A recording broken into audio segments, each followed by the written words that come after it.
There was a silence that fell upon that southern plantation house, the kind of silence that doesn't come from peace, but from shock.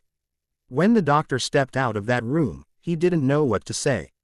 He had delivered 2 healthy baby boys. Twins. But they were not alike. One was as fair as his father, pink-skinned and blue-eyed.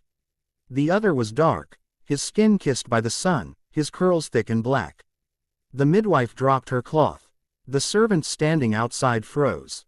The colonel's face turned pale as the moonlight that poured through that window. He looked at those babies as if the world had betrayed him. His hands trembled, his jaw clenched. Whispers began to move through that old plantation like a wind stirring dry leaves, soft at first, but growing stronger. The colonel's wife wept. The doctor excused himself, his heart pounding with a secret too dangerous to carry. The older women in the quarters said, "The truth will always cry louder than the lie that hides it." And oh, the truth did cry that night. It cried in the form of 2 tiny voices, one white, one black, but both blood of the same woman. The colonel, a man of war and pride, could command soldiers, could silence men, but he could not silence the truth that lay in that cradle. He wanted to believe it was some strange act of nature, a mystery science couldn't explain. But his wife's eyes told him otherwise. Eyes swollen with guilt, lips trembling with confession. She said, "I have sinned. I have laid with the slave." And with that, every title, every piece of honor, every illusion of purity came crashing down like a tower struck by lightning.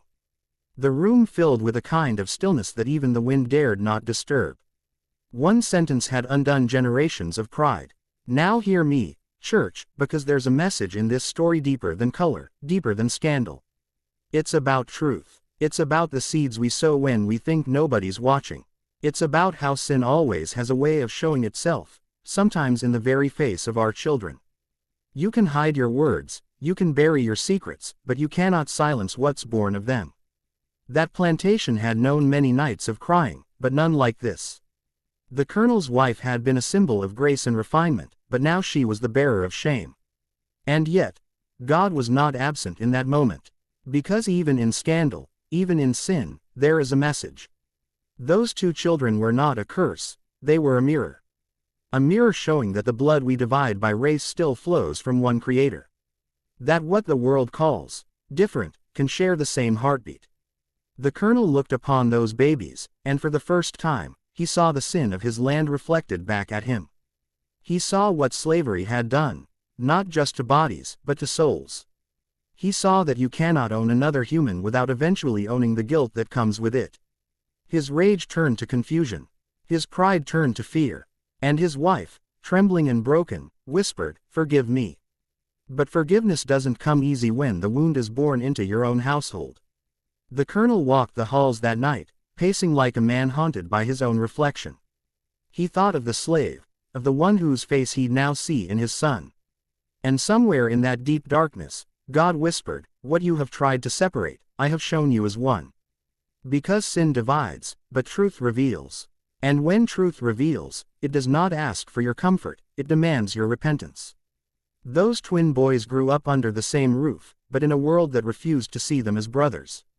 Yet their existence was living proof that God's image is not confined to one shade of skin. You see, man divided the world by color, but God never did. Man built chains, but God created breath. Man drew lines, but God drew life. And sometimes, it takes a scandal to show the sanctity of his design. The colonel thought he was cursed, but he was being confronted. He thought shame had entered his house, but truth had entered his soul. Because you can hide behind titles, uniforms, and respectability, but when truth knocks, it doesn't care about your rank. It comes to break your pride so it can build your redemption. So when I tell you about the colonel's twins, one white, one black, I'm not telling you about color, I'm telling you about conviction. I'm telling you about how God can use what looks like disgrace to deliver grace. I'm telling you that truth will always be born, even in a house full of lies. And maybe, just maybe, that's how redemption begins. Because sometimes God doesn't show you your sin in the mirror. He shows it to you in the